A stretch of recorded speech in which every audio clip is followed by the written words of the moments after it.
حضرت مولا علی شیر خدا نے فرمایا تھا قرآن پاک کبھی پرانا نہیں ہوگا، جب بھی پڑھو گے نیا مزہ ہی آئے گا، نیا سرور ہی آئے گا، نئی کیف۔ بڑے بڑے کٹر کافر قرآن پاک سنتے تھے نا۔ ایک دن عتبہ کہنے لگا ابو جہل سے اور دیگر لوگوں سے کہ بڑی ہو گئی لڑائی، بڑی ہو گئی بحث، اس طرح کرتا ہوں میں جا کے نہ تو محمد ابن عبداللہ صلی اللہ میں جا کے بات کرتا ہوں حضور سے۔ عتبہ آ گیا، کہنے لگا میں مذاکرات کرتا ہوں۔ صاحب نے کہا چل تو سیاںا آدمی ہے، سمجھدار ہے، چلا جا۔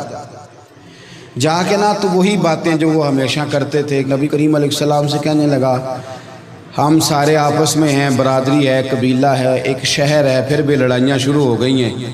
جو آپ کا کلمہ پڑھتے ہیں وہ الگ ہو گئے، جو ہمارے معاذ اللہ طریقے پہ ہیں وہ الگ ہیں، تو کوئی بات چیت نہ کر لیں بیٹھ کے۔ تو حضور نے فرمایا کرو نا۔ کہنے لگا اگر آپ سرداری چاہتے ہیں تو ہم دیتے ہیں، اور اگر آپ مال و دولت چاہتے ہیں تو معاذ اللہ ہم دیتے ہیں، جو آپ کہتے ہیں ہم کرتے ہیں۔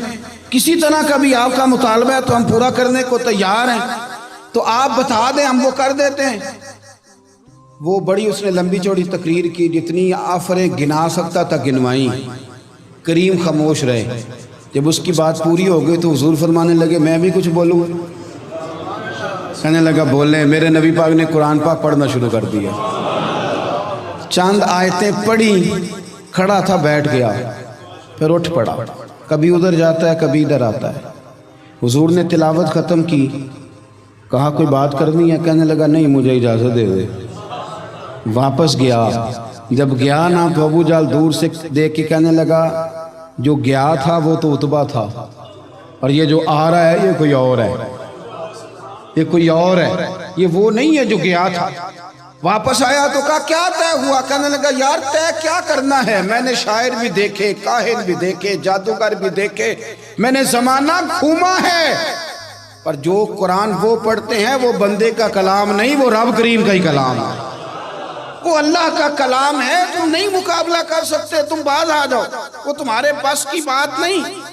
تیرے آگے ہیں یوں دبے لچے فصحا عرب کے بڑے بڑے، کوئی جان منہ میں زبان نہیں بلکہ جسم میں جان نہیں، اور کروں تیرے نام پہ جان فدا، نہ بس ایک جان دو جہاں فدا، میرا دو جہاں سے بھی نہیں جی بھرا، میں کروں کیا کروڑوں جہاں نہیں۔ طفیل بن عمر دوسی مکہ شریف آئے تجارت کے لیے، پہلے بھی آیا کرتے تھے، کہتے ہیں میں بہترین شاعر تھا، مکے آیا سامان بیچتا تھا، کچھ خرید کے لے جاتا تھا۔ ابو جہل مجھے کہنے لگا تو ہمارا دوست ہے، پرانا سجن ہے، تیرا آنا جانا ہے، اور تجھے یہاں اس شہر میں چونکہ تو ہمارا مہمان ہے تو ہر بات سے آگاہ کرنا ہمارا ذمہ داری ہے۔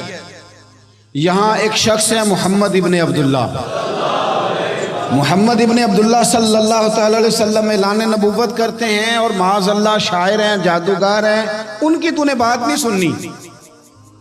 کہتا میں نے کہا مجھے کیا ضرورت ہے، میں نے چند ہفتے ٹھہرنا ہے، مال بیچنا ہے، کچھ خریدنا، چلے جانا ہے، مجھے کیا ضرورت ہے؟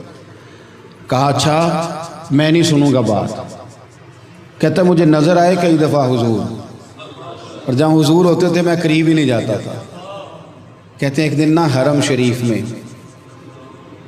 سادے سے کپڑے اور پاؤں میں سونے جوتے اور سر پہ یوں امامہ کے جیسے فرشتے بھی جھک جھک کے زیارت کرتے ہیں۔ کہتے ہیں کہ نور بھری کیفیات حضور تشریف لائے، اور تشریف لا کے رسول کائنات علیہ السلام حرم کعبہ کے ساتھ ٹیک لگا کے بیٹھ گئے، سر سے لے کر پاؤں تک تنویر ہی تنویر ہے۔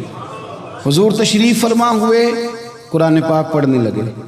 میں جب حضور کے قریب سے گزرتا تھا تو کانوں میں روئی دے کے گزرتا تھا، پر طفیل کہتے ہیں آج نا تھوڑی سی آواز میرے کانوں میں گئی، قرآن پڑھا محبوب نے۔ اور ویسے بھی کیا کمال ہوگا جب یاسین والے نبی خود یاسین پڑھتے ہوں، جب طٰہٰ والے نبی اپنی زبان سے طٰہٰ کی تلاوت کرتے، وَالضُّحَىٰ وَاللَّيْلِ اِذَا سَجَىٰ جن کے بارے میں آیا جب وہ تلاوت کرتے ہوں، الم نشرح لک صدرک جن کے سینے کی تعریف اللہ نے کی، جب وہ ان آیتوں کی تلاوت کرتے ہوں گے تو کیا شان ہوگی۔ جن کو رب کہے وَلَسَوْفَ يُؤْتِيكَ رَبُّكَ فَتَرْضَىٰ حبیب تجھے اتنا دوں گا کہ تو راضی ہو جائے گا۔ تو جب حضور خود یہ آیتیں پڑھتے ہوں گے تو انداز کیا ہوتا ہوگا۔ کہتے ہیں وہ تھوڑی آیتیں سنی پر قربان جائیں میرا تو کوئی دل ہی بدل گیا۔ میں بڑا بہترین شاعر تھا، لفظوں کے تراشے مجھے خوب آتے تھے، الفاظ کے بام و در سے میں آگاہ تھا، اچھا ادب میں جانتا تھا، پر میں نے کہا یہ کلام، یہ انداز، لو انزلنا ھذا القرآن علی جبل لرأیتہ خاشعا متصدعا من خشیۃ اللہ، یہ انداز پتھروں پہاڑوں پہ جائے تو وہ ریزہ ریزہ ہو جائیں۔ کہتے ہیں تھوڑا سا پڑا قریب لیں اور پھر نظریں جھکائے ہوئے حضور اپنے گھر گئے، سرکار چلے تو میں پیچھے پیچھے، حضور گھر میں چلے گئے تو میں نے دروازے پہ دستک دی، باہر آئے، سلام لی، میں نے کہا محبوبہ وہ جو آپ پڑھ رہے تھے تھوڑا اور نہیں سنا دیتے، تھوڑا اور نہیں تلاوت کر دیتے؟ کہتے ہیں رسول پاک نے نا پھر قرآن پڑھنا شروع کیا، میں کبھی بیٹھتا تھا کبھی اٹھتا تھا، جب حضور نے تلاوت مکمل کی تو میں نے آگے بڑھ کے ید اللہ والا ہاتھ تھاما اور دست مبارک پکڑ کے کہا سونیا، یہ مجھے کہتے تھے نہ سننا، میں نے زمانہ دیکھا ہے، میں کوئی عام آدمی نہیں، میں سردار ہوں، میں نے دنیا دیکھی ہے، مجھے قسم ہے تو آپ کی زبان سے نکل رہا ہے وہ بشر کا کلام نہیں، آپ مجھے کلمہ پڑھائے، میں مسلمان ہونا چاہتا ہوں۔